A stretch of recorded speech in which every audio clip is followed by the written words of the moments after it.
Wow వారేవా. Oil రానివ్వద్దు. Oil కర్రీలో ఉంటే బాగుంటుంది, అలానే మనం ప్లేట్లో ఎక్కువ తీసుకోవద్దు. చిన్న చేపలండి, మెత్తళ్ళు అంటారు కదా, మెత్తళ్ళు.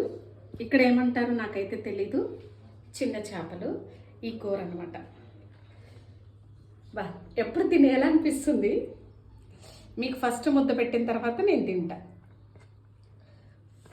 కాలుతుంది వేడి వేడి.